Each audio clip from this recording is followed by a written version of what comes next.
Hello students, मैं doctor निधि शर्मा आज BSc part 1 के स्टूडेंट के साथ डिस्कस करूंगी एस ब्लॉक एलिमेंट्स। ये हमारा लेक्चर 2 है एस ब्लॉक एलिमेंट्स का।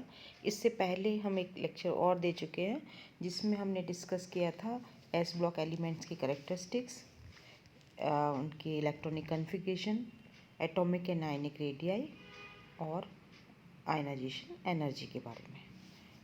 आज हम डिस्कस करेंगे electronegativity and standard electrode potential, मतलब रिड्यूसिंग पावर इनकी। और इसके अलावा हम डिस्कस करेंगे इसमें flame test, density, boiling point, melting point etcetera.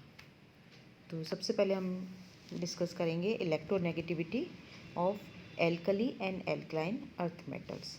देखिए, इलेक्ट्रोनेगेटिविटी होती क्या है।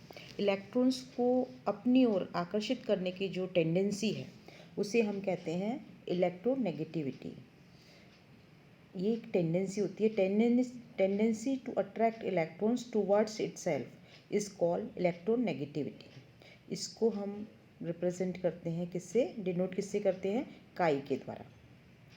देखिए, जो एल्कली मेटल्स हैं ये क्या है, इलेक्ट्रॉन डोनेट करने की टेंडेंसी है इनकी। तो इलेक्ट्रॉन डोनेट करके कैटाइन बनाने की टेंडेंसी है। इसलिए इनकी जो इलेक्ट्रोनेगेटिविटी के मान हैं वो बहुत ही कम होते हैं। अगर आप ग्रुप में देखें, lithium, sodium, potassium, rubidium, caesium, इनके अगर मान देखें ग्रुप में जाएंगे तो क्या होगा, इलेक्ट्रोनेगेटिविटी के मान कम होते चले जाएंगे। लिथियम का मान 0.98 है तो सीजियम का मान कितना है, 0.79। देखिए, इलेक्ट्रॉन डोनेट करने की जो टेंडेंसी है इसके कारण इनके जो स्टैंडर्ड रिडक्शन पोटेंशियल के मान हैं वो कैसे होते हैं, हाईली इलेक्ट्रोनेगेटिव होते हैं। जैसे देखिए यहाँ पर ये क्या है, M+ है और एक इलेक्ट्रॉन एक्सेप्ट कर रहा है, ये ऐड कर रहे हैं इसमें इलेक्ट्रॉन, तो ये किस में कन्वर्ट हो रहा है, M में। M यहाँ पर ऑक्सीडेशन स्टेट कितनी हो गई इसकी, 0 हो गई। अब अगर हम देखें कि लिथियम का, सोडियम, पोटेशियम, इनके अगर हम ये मान देखें M+ से M में जाने पर इनके जो रिडक्शन पोटेंशियल के मान हैं वो कैसे हैं। देखिए यहाँ पर रिडक्शन पोटेंशियल है M+, ओब्लिक करके M कर रखा है, तो M+ कन्वर्ट हो रहा है किसमें, M में। तो लिथियम का अगर है तो कितना है इसका स्टैंडर्ड रिडक्शन पोटेंशियल के मान, -3.03, और सोडियम का है -2.71। तो जिनके मान स्टैंडर्ड रिडक्शन पोटेंशियल के मान अगर नेगेटिव होते हैं, इसका मतलब क्या है, रिएक्शन फॉरवर्ड डायरेक्शन में न जाकर किस में चलेगी, बैकवर्ड डायरेक्शन में। तो रिएक्शन किस तरह की होगी इनकी, सोडियम की, पोटेशियम की, इस तरह से होगी।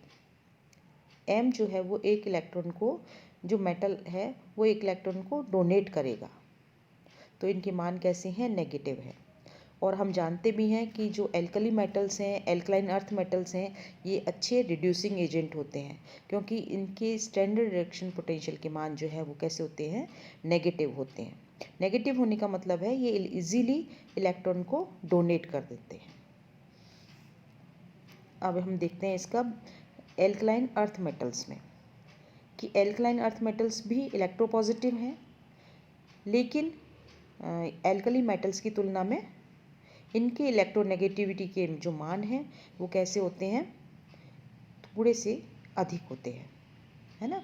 देखिए, beryllium, magnesium, calcium, strontium, barium and radium, यहाँ से अगर हम देखें ग्रुप में अगर जाएंगे तो क्या होगा, इलेक्ट्रोनेगेटिविटी के मान कम होते चले जाएंगे, है ना।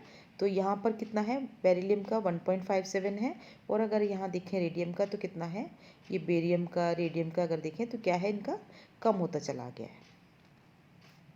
इनके लो आयनाइजेशन पोटेंशियल और लो इलेक्ट्रोनेगेटिविटी के मान के कारण ये इलेक्ट्रॉन को आसानी से डोनेट कर देते हैं, इसलिए ये कैसे हैं, स्ट्रॉन्ग रिड्यूसिंग एजेंट की तरह बिहेव करते हैं। बहुत अच्छे कैसे होते हैं, अपचायक होते हैं, ये दूसरे का अपचयन कर देते हैं, है ना।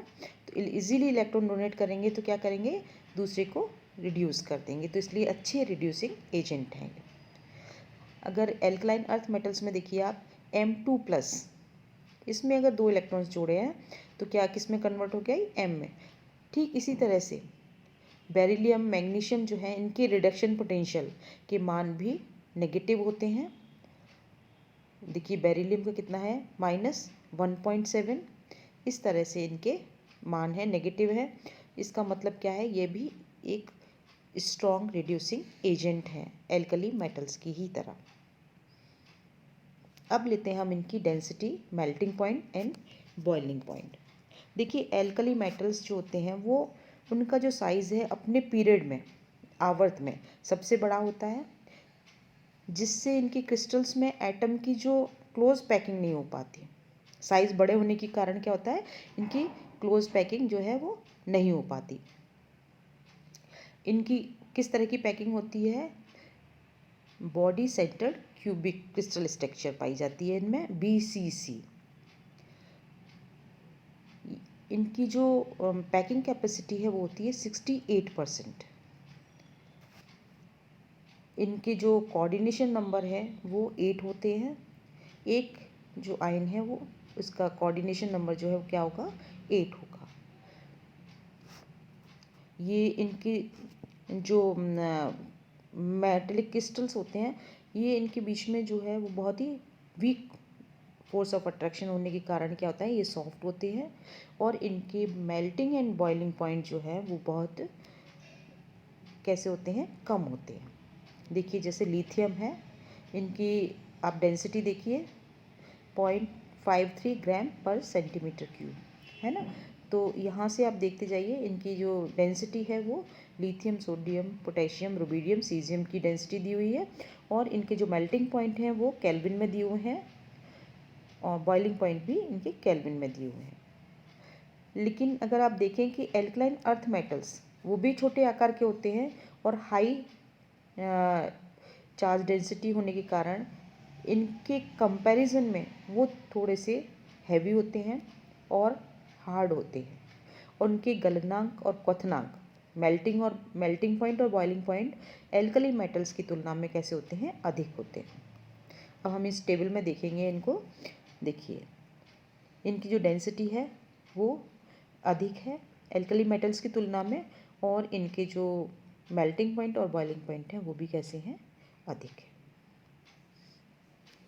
अब हम लेते हैं एक इनका बहुत ही इम्पॉर्टेंट प्रॉपर्टी है फ्लेम टेस्ट, कि जो एल्कली मेटल्स और एल्कलाइन अर्थ मेटल्स होते हैं वो फ्लेम में कलर देते हैं। बुनसन बर्नर में अगर उनको जलाया जाए, गरम किया जाए, गरम करने पर क्या होता है कि वो कलर देते हैं। तो कलर कैसे देते हैं कि अगर एल्कली मेटल्स या एल्कलाइन अर्थ मेटल्स के जो आउटर मोस्ट ऑर्बिट के इलेक्ट्रॉन्स हैं, जब हम उनको बुनसन बर्नर की फ्लेम में गर्म करते हैं तो क्या होता है, वो हीट पाके एनर्जी लेके वो क्या होते हैं, ग्राउंड स्टेट से हायर एनर्जी लेवल में चले जाते हैं। और हायर एनर्जी लेवल में जाने के बाद में क्या होता है कि आप जानते हैं जो हायर एनर्जी लेवल होता है वो अनस्टेबल होता है, अस्थायी होता है। इसलिए इलेक्ट्रॉन्स जो हैं वो वापस अपनी मूल अवस्था में लौटते हैं और मूल अवस्था में लौटने के कारण क्या होता है कि वो एक पर्टिकुलर वेवलेंथ की जो लाइट है, रेडिएशंस जो हैं उनको एमिट करते हैं, उत्सर्जित करते हैं और वो किससे होती हैं, विजिबल रेंज में होती हैं। विजिबल रेंज में होने के कारण क्या है, ये फ्लेम में कलर दिखता है, कलर दिखाई देता है कि ये अलग अलग कलर दिखाई देता है। जैसे लिथियम का कलर डार्क रेड होता है, सुनहरी पीला होता है, ये बैगनी है, रुबिडियम का लाल बैगनी और सीजियम का नीला। लेकिन देखिए क्षारीय जो मृदा धातु हैं, एल्कलाइन अर्थ मेटल्स जो हैं, उसमें बेरिलियम और मैग्नीशियम ये प्रॉपर्टी शो नहीं करते। बेरिलियम और मैग्नीशियम क्यों नहीं करते, क्योंकि इनके साइज़ बहुत छोटे होते हैं और साइज़ छोटे होने के कारण क्या होता है कि इलेक्ट्रॉन्स जो हैं वो स्ट्रांगली बॉन्डेड रहते हैं। इसलिए इनको उत्तेजित करने के लिए ज़्यादा एनर्जी देनी पड़ती है और ज़्यादा एनर्जी केवल हम यूवी लाइट से ही दे सकते हैं इनको, पराबैंगनी प्रकाश से ही उत्तेजित किया जा सकता है इनको। इसलिए ये बुनसन बर्नर की फ्लेम में कोई कलर नहीं देते। कैल्शियम, स्ट्रोंशियम, बेरियम और रेडियम इनके कलर देखिए, कैल्शियम का जो कलर है वो ईंट जैसा लाल होता है, स्ट्रोंशियम का डार्क रेड होता है, बेरियम का ग्रीन होता है, एप्पल ग्रीन, और रेडियम का डार्क रेड होता है। देखिए, अगर आप लोग फर्स्ट ईयर में जब रेडिकल के टेस्ट करते हैं, 5th ग्रुप में बेरियम, स्ट्रोंशियम, कैल्शियम आता है, तो उसको आप फ्लेम टेस्ट के द्वारा पहचान सकते हैं कि अगर ग्रीन कलर की फ्लेम है इसका मतलब है बेरियम है। ऐसा नहीं है कि केवल फ्लेम टेस्ट से पहचानेंगे, आप सिस्टमेटिक टेस्ट भी करेंगे, लेकिन इससे भी इसको पहचाना जा सकता है। ओके स्टूडेंट, आज हम सिर्फ यहीं तक डिस्कस करेंगे। नेक्स्ट लेक्चर में हम आगे की डिस्कस करेंगे। Thank you.